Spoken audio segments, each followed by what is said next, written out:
let's talk about the journey to 1 million subs. The long, arduous journey. Yeah, I mean, it took us, what, 6, 7 years? I think during the 2010s, it was like the period of like super serve your audience, go really niche or niche. But when YouTube started, I mean, it was a bit of a free-for-all. As we've discussed, while there was obviously first like pirated content, then a lot of the vloggers, we're admittedly in the first few years just treating YouTube like just another platform.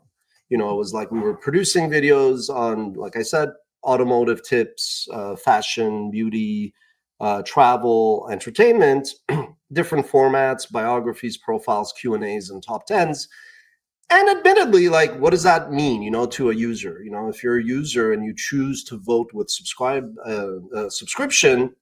you didn't really know what you were going to get. I think today subscribers are a vanity metric, and it makes sense, right? Like, let's say you, Rob, you subscribe to 20 channels and they each publish a video that day. You don't want to get 20 notifications, right?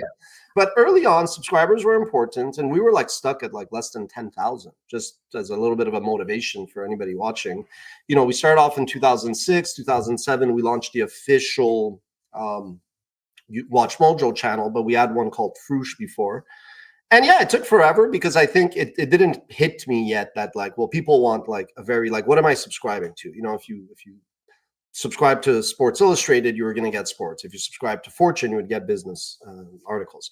And so it took a while, but really I would say, as we've covered in the previous shows, we found like our product market fit. And then after taking 6 years to hit 10,000 or 5 years, then the 6th year we went from 10,000 to 100,000. And that's when I was like, okay, we're clearly finding a connection with, you have viewers. You want to convert your viewers, sure, to subscribers, into an audience and a community, but that's really, you want them fans. Yeah.